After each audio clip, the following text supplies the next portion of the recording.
Assalamualaikum warahmatullahi wabarakatuh.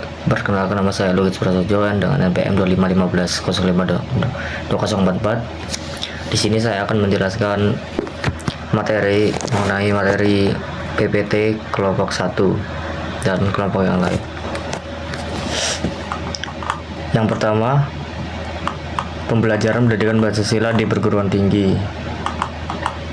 Mata kuliah pendidikan Pancasila di perguruan tinggi diselenggarakan secara sadar dan terencana untuk membantu mahasiswa menggunakan pengetahuan pribadi. Apabila ada pembatasan ruang gerak pendidikan Pancasila, maka pendidikan tinggi tidak akan disukai oleh mahasiswa. Ya, jadi yang masalah pertama itu apa yang mendasari pentingnya pendidikan Pancasila di jenjang pendidikan. Masalah yang kedua, apa tujuan diadakannya pendidikan Pancasila di perguruan tinggi. Jadi tujuan pendidikan Pancasila di jenjang pendidikan tinggi yang pertama itu memperkuat Pancasila sebagai norma dasar kehidupan bermasyarakat, berbangsa dan beragama. Dan yang kedua, memberikan pemahaman atas nilai-nilai dasar Pancasila kepada mahasiswa sebagai warga negara Republik Indonesia dan membimbing untuk dapat menerapkannya dan kehidupan berbangsa dan bernegara. Yang ketiga, mempersiapkan mahasiswa agar mampu menganalisis dan mencari solusi terhadap berbagai persoalan kehidupan masyarakat. Yang keempat, membentuk mahasiswa beriman, berakhlak mulia, nasionalis, jujur, disiplin, bertanggung jawab, dan berkarakter Pancasila. Jadi itu tujuan pendidikan Pancasila di jenjang pendidikan tinggi. Ada 4 poin. Visi dan misi pendidikan Pancasila. Terwujudnya kepribadian sivitas akademika yang bersumber pada nilai-nilai Pancasila, mengembangkan potensi akademik peserta didik. Yang kedua, menyiapkan peserta didik untuk hidup dan berkehidupan dalam masyarakat, bangsa, dan negara. Yang ketiga, membangun budaya Pancasila sebagai salah satu determinan kehidupan sosial, misi sosial kultural. Pendidikan Pancasila di perguruan tinggi mengalami pasang surut baik dari segi kebijakan maupun implementasinya, dan juga Pancasila semakin tergerus dalam kehidupan bangsa, terlihat dari maraknya korupsi, dekadensi moral, narkoba, krisis lingkungan, dan disintegrasi lemahnya penegakan hukum dan ancaman terorisme. Jadi dengan pendidikan Pancasila, mahasiswa diharapkan memiliki kesadaran kebangsaan, moralitas kuat, serta daya tangkal terhadap ideologi asing yang negatif. Contoh bidang ruang lingkup materi pendidikan Pancasila di perguruan tinggi. Contoh bidangnya ada bidang historis, bidang filosofis, bidang ideologis, bidang yuridis konstitusional, bidang politik, bidang ekonomi, bidang sosial budaya, bidang pertahanan keamanan, bidang pendidikan. Kesimpulan terdapat dari PPT kelompok 1 adalah pentingnya pendidikan Pancasila di perguruan tinggi adalah untuk menjawab tantangan dunia dengan mempersiapkan warga negara yang mempunyai pengetahuan, pemahaman, penghargaan, penghayatan, komitmen, dan pengamatan Pancasila. Hal tersebut ditujukan untuk melahirkan lulusan yang menjadi estafet kepemimpinan bangsa. Selain itu, mahasiswa diharapkan mampu memberikan kontribusi dan konstruktif dalam bermasyarakat, berbangsa, bernegara, dan mengacu pada nilai-nilai Pancasila. Untuk PPT kedua, Pancasila dalam kajian sejarah bangsa Indonesia, mengaji dinamika Pancasila pada era-era kemerdekaan, era awal kemerdekaan, era Orde Lama, dan era Orde Baru, dan era reformasi. Latar belakang pada PPT kelompok 2 adalah Pancasila adalah dasar negara, sistem moral, dan tolak ukur perilaku bangsa Indonesia yang telah berakar pada klarifikasi kearifan lokal sejak pra-kemerdekaan seperti gotong royong dan musyawarah. Sebagai ideologi terbuka, ia harus dipahami dan diterapkan untuk menjaga persatuan. Penerapannya selalu menghadapi tantangan sejarah. Pada Orde Lama, Pancasila digunakan sebagai alat legitimasi politik. Di Orde Baru, ia disalahgunakan untuk kekuasaan otoriter di tengah KKN, dan pasca 1998 di era reformasi, Pancasila harus melawan individualisme dan radikalisme. Kini di era digital, tantangan terbesar datang dari norma dan kebebasan baru yang berpotensi bertentangan dengan nilainya, sehingga menuntut generasi muda untuk terus berpegang teguh padanya. Jadi terdapat 3 poin pembelajaran. Yang pertama itu untuk memahami bagaimana proses implementasi Pancasila mengalami perubahan sesuai dengan dinamika politik, sosial, budaya pada setiap periode sejarah Indonesia. Untuk yang kedua, mengidentifikasi tantangan-tantangan yang dihadapi dalam penerapan nilai-nilai Pancasila di masa lalu hingga masa kini. Yang ketiga, untuk menganalisis perbedaan penerapan Pancasila pada tiap periode pemerintahan, mulai dari Orde Lama, Orde Baru, hingga era reformasi. Pembahasan 1. Dinamika Pancasila pada era pra-kemerdekaan dan era awal kemerdekaan. Setelah melewat perjalanan yang panjang, akhirnya Pancasila resmi ditetapkan sebagai dasar negara bangsa Indonesia pada tanggal 18 Agustus 1945. Jadi pada tahun 1945 sampai 1950 terjadi aksi-aksi pemberontakan untuk menggantikan Pancasila sebagai dasar negara. Aksi-aksi tersebut antara lain adalah: yang pertama, pemberontakan PKI di Madiun pada tahun 1948 adalah salah satu kisah kelam yang terjadi di Indonesia. Yang kedua, pemberontakan Darul Islam atau Tentara Islam Indonesia. Yang ketiga, pemberontakan yang dipelopori oleh Raymond Westerling.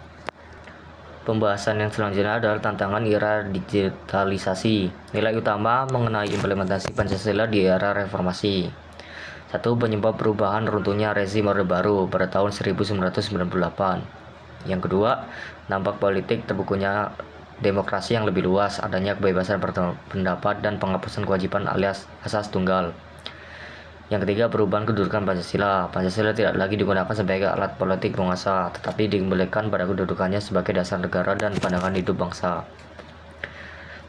Tantangan nilai: munculnya pergerakan nilai seperti meningkatnya individualisme, maraknya konflik horizontal, tumbuhnya paham radikalisme yang bertentangan dengan Pancasila. Jadi kesimpulan yang didapat dari PPT poin kelompok kedua adalah 18 Agustus 1945 itu ditetapkan Pancasila ditetapkan sebagai dasar negara dan pedoman bangsa. Awal kemerdekaan Pancasila menghadapi pemberontakan ideologi lain dan gerakan separatis, namun menjadi pemersatu. Pada tahun 1950 sampai 1959, demokrasi parlementer berakhir dengan dekret presiden 1959 yang menegaskan kembali UUD 1945 dan Pancasila. Orde Lama Pancasila dipadukan dengan konsep Nasakom. Era reformasi membuka kebebasan tapi muncul krisis moral, korupsi, konflik sosial, dan melemahnya solidaritas. Era globalisasi dan digitalisasi. Pancasila diuji oleh arus informasi, individualisme, dan polarisasi media sosial, juga berpotensi dimanfaatkan untuk memperkuat pendidikan karakter. Kali ini kita akan membahas poin penting peran strategis Pancasila membangun masa depan beradab, inklusif, dan berkeadilan yang dipelopori oleh kelompok 3. Yang pertama, latar belakang. Pancasila sebagai dasar negara dan ideologi Indonesia memegang peranan penting dalam sejarah bangsa. Di tengah tantangan globalisasi, teknologi, serta dinamika sosial dan politik, Pancasila tetap menjadi landasan utama untuk menjaga identitas. Pancasila harus diwujudkan secara nyata dalam kehidupan berbangsa dan bernegara untuk tetap relevan. Bangsa Indonesia menghadapi Pancasila persoalan seperti kesenjangan sosial, intoleransi, dan menurunnya moralitas, sehingga Pancasila harus menjadi pedoman utama. Ada rumusan masalah. Yang pertama, masyarakat beradab. Bagaimana peran strategis Pancasila dalam membentuk masyarakat yang beradab? Yang kedua, masyarakat inklusif. Dengan cara apa Pancasila dapat mendorong terciptanya masyarakat yang inklusif? Yang ketiga, keadilan sosial. Bagaimana Pancasila dapat mewujudkan keadilan sosial bagi seluruh rakyat Indonesia? Pembangunan beradab, menjelaskan peran Pancasila sebagai dasar pembangunan bangsa yang beradab.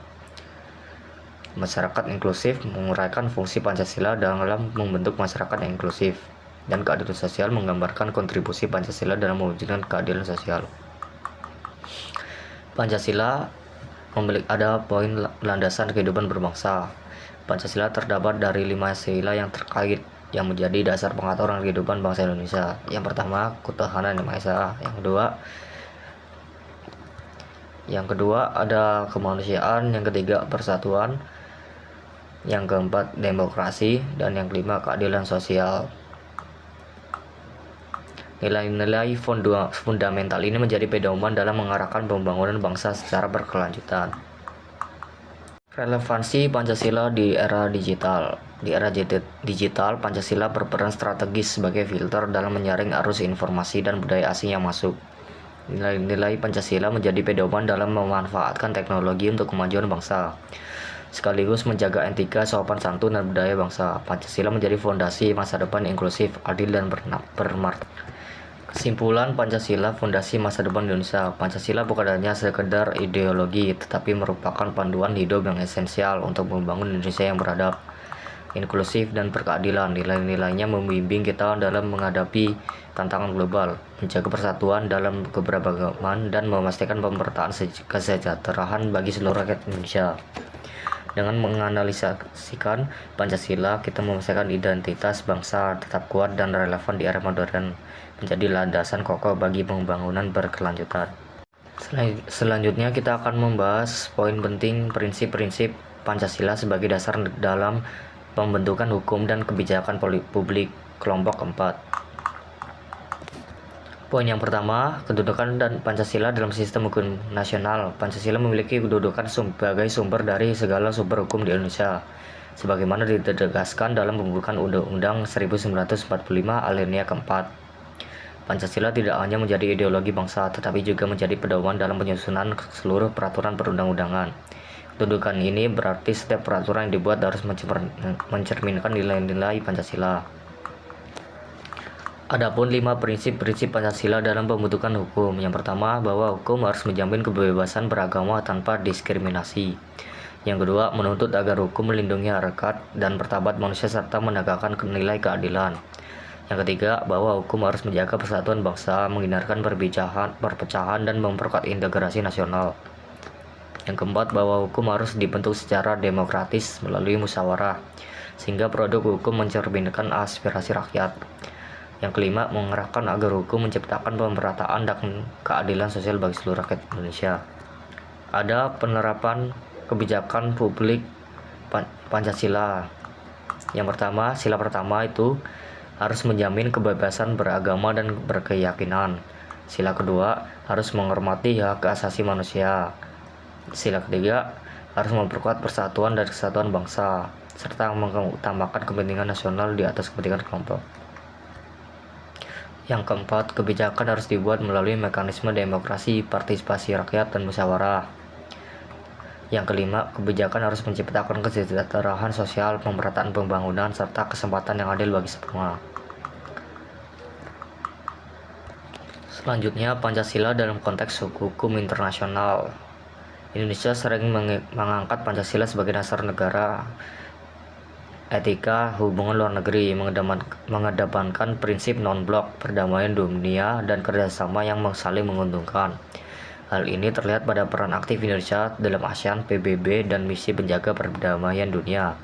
Dengan menjadikan Pancasila sebagai pedoman kebijakan luar negeri, Indonesia dapat menjaga kedaulatan nasional serta sekaligus berkontribusi pada stabilitas internasional.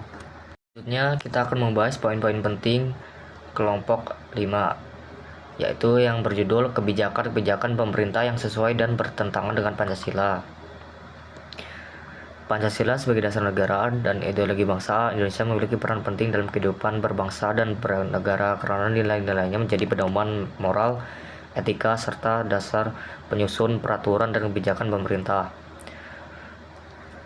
Dalam konteks ini, Pancasila harus menjadi landasan utama dalam pembuatan politik hukum atau kebijakan negara lainnya yang harus diwujudkan melalui beberapa prinsip penting. Yang pertama, kebijakan umum dan politik hukum harus tetap menjaga integrasi atau keutuhan bangsa, baik secara ideologis maupun secara horizontal. Yang kedua, teritorial. Yang kedua, kebijakan tersebut harus didasarkan dengan upaya pembangunan demokrasi, kedaulatan rakyat, dan demokrasi negara hukum secara seimbang. Yang ketiga, kebijakan hukum dan politik hukum harus bertujuan mewujudkan keadilan sosial bagi seluruh rakyat Indonesia dengan berlandaskan ideologi yang menempatkan kesejahteraan umum di atas kepentingan individu. Yang keempat, kebijakan yang dibuat harus berpijak pada prinsip toleransi beragama yang berkeadaban, mengingat Indonesia bukan negara agama yang mendominasi suatu kepercayaan. Dan yang kelima, oleh karena itu, setiap kebijakan dan politik hukum harus dijiwai oleh ajaran berbagai agama yang menjunjung tinggi nilai kemanusiaan dan kemaslahatan bersama. Ada kebijakan atau peraturan yang bertentangan dengan Pancasila. Yang pertama, kasus korupsi Papa minta saham. Kasus Papa minta saham mencuat setelah Menteri ESDM Sudirman Said melaporkan Ketua DPR kala itu, Setia Novanto, ke Majelis Kehormatan DPR. Dalam laporan tersebut, Setia Novanto diduga meminta 11% saham Freeport dengan imbalan membantu perpanjangan kontrak perusahaan tersebut di Indonesia, serta mencatat nama Presiden Joko Widodo. Yang kedua, ada penolakan jenazah COVID-19 bertentangan dengan Pancasila. Yang ketiga, ada kebijakan atau peraturan yang sesuai dengan Pancasila. Yang pertama, kebijakan tentang kebebasan beragama. Dalam pasal 29 Undang-Undang 1945 ayat 2, negara menjamin kemerdekaan tiap-tiap penduduk untuk memeluk agamanya masing-masing dan untuk beribadat menurut agamanya dan kepercayaan itu. Kebijakan itu sesuai dengan sila ke-1 Pancasila, yaitu ketuhanan yang Maha Esa. Yang kedua, ada pemilihan umum.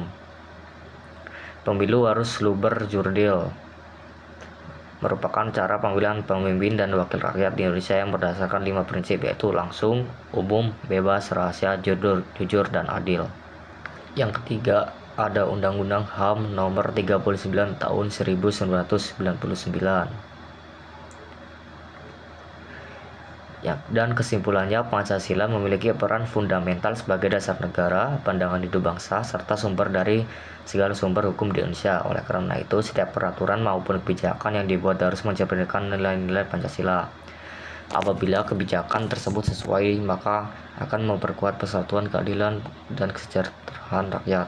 Sebaliknya, jika bertentangan, maka berpotensi menimbulkan ketidakadilan, perpecahan, serta mengurangi legitimasi pemerintah di mata masyarakat.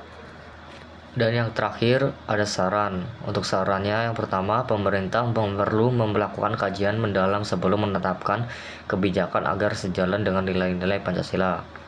Yang kedua, masyarakat hendaknya berpartisipasi aktif dalam memberikan masukan serta pengawasan terhadap kebijakan publik. Yang ketiga, institusi pendidikan dan media massa sebaiknya berperan lebih besar dalam menanamkan kesadaran dan akan pentingnya nilai-nilai Pancasila sehingga generasi penerus dapat menjadi pengawal ideologi bangsa. Dan untuk poin terakhir, membahas materi kelompok 6, yaitu berjudul Perbandingan Ideologi-Ideologi di Dunia dengan Pancasila dalam konteks nilai orientasi politik dan kemanusiaan. Pancasila adalah ideologi bangsa Indonesia. Sebagai dasar negara Indonesia, Pancasila memegang peranan penting dalam kehidupan berbangsa dan bernegara. Selain itu, ideologi Pancasila ada banyak ideologi lain yang berkembang di dunia ini, yaitu liberalisme, komunisme, dan sosialisme. Semua itu memiliki banyak perbedaan dengan ideologi Pancasila.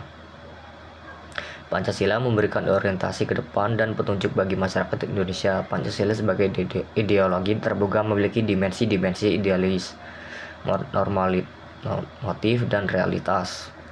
Di sini ada macam-macam ideologi. Ya, pertama, sosialisme, komunisme, liberalisme.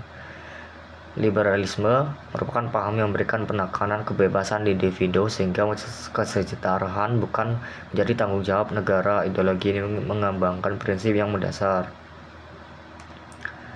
Yang kedua, ada sosialisme, merupakan ideologi yang lebih mengedepankan persamaan atau pemerataan derajat antar masyarakat.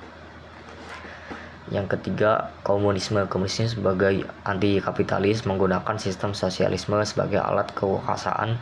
Sebagai prinsip, semua adalah milik rakyat dan dikuasai oleh negara untuk kemakmuran rakyat secara merata.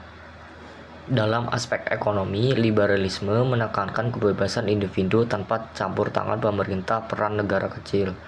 Swasta mendominasi, kapitalisme, monopolisme, dan persaingan bebas. Yang kedua, sosialisme menekankan pemerataan kesejahteraan sosial dan peran negara untuk pemerataan keadilan distributif yang diutamakan. Yang ketiga, komunisme, ekonomi yang menolak kepemilikan pribadi atas alat-alat produksi dan peran negara dominan demi kolektivitas, berarti negara monopoli negara, yaitu contohnya Vietnam dan Kuba. Yang keempat, Pancasila adalah peran negara yang ada dan tidak terjadi monopoli yang merugikan rakyat, contohnya Indonesia.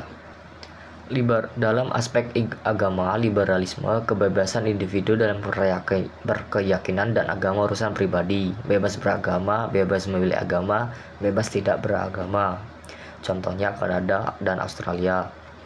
Yang kedua, komunisme, agama candu masyarakat, agama harus dijauhkan dari masyarakat yang tidak mempercayai keberadaan Tuhan, contohnya Korea Utara dan Kuba. Yang ketiga, sosialisme, menekankan nilai-nilai keadilan agama, mendorongkan perkembangannya kebersamaan, contohnya Swedia dan Denmark. Yang keempat, Pancasila, bebas memilih agama, agama harus menjiwai dalam kehidupan bermasyarakat, berbangsa dan bernegara, contohnya Indonesia. Aspek pandangan terhadap individu dan masyarakat, liberalisme, individu lebih penting daripada masyarakat, masyarakat diabdikan bagi individu, contohnya Amerika Serikat. Komunisme, yang kedua, komunisme, individu tidak penting, masyarakat itu penting, kolektivitas yang dibentuk negara lebih penting, yaitu contohnya Tiongkok dan Cina. Yang ketiga, sosialisme, masyarakat lebih penting dari individu, contohnya Swedia dan Norwegia. Yang keempat, Pancasila, individu diakui keberadaannya, masyarakat diakui keberadaannya. Individu akan punya arti apabila hidup di tengah masyarakat, contohnya Indonesia. Ciri khas liberalisme, penghargaan atau HAM, demokrasi, negara hukum, reaksi terhadap absolutisme. Yang kedua, komunisme, ada ciri khasnya ateisme, dogmatis, otoriter, ingkar HAM, reaksi terhadap liberalisme dan kapitalisme. Yang ketiga, sosialisme, kebersamaan, akomodasi, jalan tengah. Yang keempat, Pancasila, keselarasan, keseimbangan, dan keserasian dalam setiap aspek kehidupan. Kesimpulannya, Pancasila sebagai ideologi bangsa menuju ke adanya keseimbangan ide dan gagasan serta bersifat absolut dalam memandang manusia dan kehidupan bernegara, sedangkan liberalisme, komunisme lebih bersifat mutlak atau totaliter. Sehingga ideologi yang tepat dan sesuai dengan kehidupan berbangsa Indonesia adalah Pancasila, karena Pancasila diangkat dari nilai-nilai adat istiadat, kebudayaan, serta nilai religius yang terdapat dalam pandangan hidup bermasyarakat Indonesia. Sekian penjelasan dari poin-poin penting dari ke-6 kelompok. Saya Lugas Prasojo dengan NPN 515505244 mengakhiri dengan ini mengucapkan salam. Wassalamualaikum warahmatullahi wabarakatuh.